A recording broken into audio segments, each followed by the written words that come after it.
Hello everyone, কেমন আছেন সবাই? Flavours and crafts by Maria থেকে আমি মারিয়া চলে এলাম নতুন একটি ভিডিও নিয়ে। এবং আজকের ভিডিও টাই ডাই স্পেশাল। আজকে আপনাদের দেখাবো ওড়না টাই ডাই, তাও সুতি ওড়না না, শিফনের ওড়না। অনেকেরই জর্জেট, শিফন এসব ম্যাটেরিয়াল টাই ডাই করতে সমস্যা হয়, তাই সবার কথা ভেবে নিয়ে এলাম শিফনের ওড়না টাই ডাই টিউটোরিয়াল। এজন্য আমি নিয়ে নিয়েছি সাদা রঙের শিফন ওড়না। এটাকে আজ আমি ভ্যাট ব্লু কালার দিয়ে ডাই করব। শুরুতে টাই ডাইয়ের বাঁধার পর্ব। এজন্য ওড়নাটাকে প্রথমে আমি মাঝ থেকে 2 ভাঁজ দিয়ে তারপর সেটাকে আবার 1 ভাঁজ দিয়ে নিব। দ্যাট মিন্স এই ওড়নাটা মোট 4 ভাঁজ করা লাগবে। ওড়নাটি ভাঁজের পরে ওয়ার্কিং টেবিলে লম্বালম্বি করে নিয়ে নেব। ভাঁজ দেখে বুঝতে সমস্যা হলে আমি বলে দিচ্ছি, প্যাটার্নটি আমি লম্বালম্বিভাবে ক্রিয়েট করব। এখন কিছু মার্কিং করা লাগবে এবং এজন্য লাগবে মেজারমেন্ট টেপ এবং চক। ভাঁজের দিক থেকে মার্কিং শুরু করব। যেহেতু ওড়নাটি ভাঁজের দিক থেকে ডবল ভাঁজে আছে, তাই এখানে আমি যে মাপ নিব তা ডাবল আসবে। এজন্য এখানে আমি 2.5 ইঞ্চি একটি মার্ক করে নিলাম এবং এর পরের ধাপগুলোতে 2.5 ইঞ্চি এর ডবল মানে 5 ইঞ্চি করে মার্ক করে নিব। প্রতি 5 ইঞ্চি পরপর মার্কগুলো দিয়ে নিচ্ছি সমানভাবে এবং শেষের দিকটায় এসে আমি কিছুটা স্পেস বাড়তি ছেড়ে দিব। এখন একটি রুলারের সাহায্যে যে মার্কগুলো করেছি সেই বরাবর লম্বা দাগ টেনে নিব। আপনারা নিজেদের সুবিধার্থে এবং কাজটি আরও নিখুঁত করতে চাইলে বিপরীত দিকগুলো থেকেও মার্ক করে তারপর 2 মার্ক মিলিয়ে সোজা দাগ টেনে নিতে পারেন। এখন হাতের সাহায্যে ছোট কুচির মতো করে প্রতিটি দাগের বরাবর ফেব্রিক গুটিয়ে নিব আমি। এবং এই স্টেপে এসে আমার কিছু রাবার ব্যান্ড লাগবে। ছোট কুচির মাধ্যমে ফেব্রিক গুটিয়ে রাবার ব্যান্ড দিয়ে পেঁচিয়ে নিব। দেন সেম ওয়েতে পরের দাগগুলোও ধরে নিব। এক এক করে সবগুলো দাগ এভাবেই কভার করে যাব আমি। ফেব্রিকের 4 ভাঁজ নিয়ে কিছু কথা বলি। কটন, লিলেন এসব ভারী ফেব্রিকে এত ভাঁজ দিয়ে ডাই করা হয় না, কারণ এতে ভিতরে রং প্রবেশ করে না। বাট শিফন, জর্জেট অথবা পাতলা ধরনের ম্যাটেরিয়াল ভাঁজ দিয়ে নিলেও সমস্যা হয় না, এতে ভিতরে ইজিলি রং প্রবেশ করতে পারে। দেখতে পাচ্ছেন প্রতিটা দাগ বরাবর করে ফেব্রিক গুটিয়ে রাবার ব্যান্ড লাগিয়ে নেওয়া শেষ আমার। এবং নেক্সট ধাপে এসে আমার লাগবে কিছু প্লাস্টিক। আমি কাজের সুবিধার্থে বড় প্লাস্টিক ব্যাগ কেটে নিয়েছি এখানে। আপনারা হাতের কাছের যে কোনো প্লাস্টিক নিয়ে নিলেই হবে। এখন এই প্লাস্টিক দিয়ে ওড়নাকে ফাইনাল ফোল্ড দিব। এখানে আমি প্রথম ধাপটা স্কিপ করব। সেকেন্ড ধাপে প্লাস্টিক রোল করে পেঁচিয়ে নিব।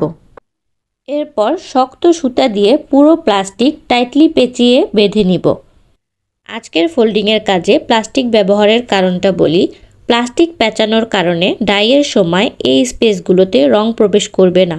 এবং আজকের ডাইয়ে যেখানে যেখানে আমি ফেব্রিকটা সাদা রাখতে চাচ্ছি সেই ধাপগুলোয় প্লাস্টিক পেঁচিয়ে সিকিউর করে নিব। টাই ডাইয়ের ফোল্ডিংয়ে প্লাস্টিকের ব্যবহার অনেক আগে থেকেই করা হয়, বিশেষ করে ওড়নার ক্ষেত্রে এটা খুব জনপ্রিয়। সেকেন্ড ধাপটায় প্লাস্টিক র্যাপ করার পর থার্ডটা স্কিপ করে চলে যাব ফোর্থ ধাপে এবং একই নিয়মে ওটায়ও প্লাস্টিক র্যাপ করে তারপর সুতা দিয়ে পেঁচিয়ে নিয়ে বেঁধে নিব। তাহলে আশা করি এই স্টেপটা আপনারা বুঝে গেছেন। রাবার পেঁচিয়ে ওড়নায় যেই ধাপগুলো ক্রিয়েট করা হয়েছে তার একটা বাদ রেখে পরেরটায় প্লাস্টিক র্যাপ করা হবে, অর্থাৎ সবগুলো ধাপের অর্ধেক খোলা অবস্থায় থাকবে আর অর্ধেক প্লাস্টিক পেঁচানো অবস্থায়। তাহলে বলে দেওয়া নিয়ম ফলো করে ফিরছি ওড়নায় প্লাস্টিক র্যাপিং শেষ করে। দেখুন আমার ওড়নায় প্লাস্টিক র্যাপিং শেষ। যেই ধাপগুলোয় আমি প্লাস্টিকের র্যাপ দেইনি আজকের ডাইংয়ে মূলত সেই স্থানগুলোরই রং হবে। বাকি রেজাল্ট দেখা যাবে ফাইনাল ডাইংয়ের শেষে। এখন রং মিক্সিংয়ের পালা। এই ওড়না ডাইংয়ের টাইমে আমি একই সাথে আরেকটি ফেব্রিক ডাই করেছিলাম।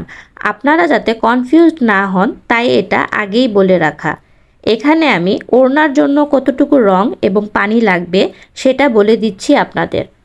আজকের ওড়নাটা ডাইংয়ের জন্য ফুটন্ত গরম পানি লাগবে 1.25 লিটার মানে 750 ml এবং ভ্যাট রং লাগবে আধা তোলা।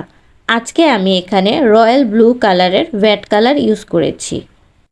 রং মিক্সিংয়ের শুরুতে গরম পানিতে দিয়ে নিচ্ছি কস্টিক।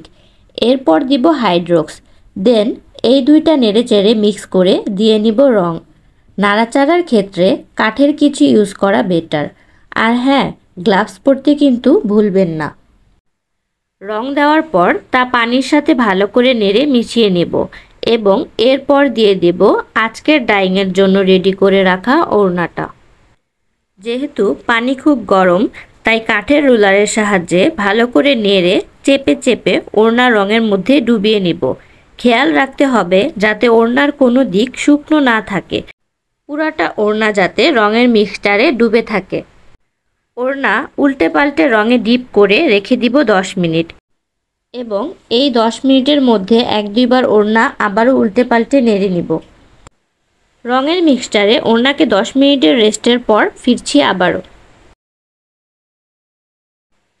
তো এই ছিল ওড়না 10 মিনিট রেস্টে রাখার পরের অবস্থা।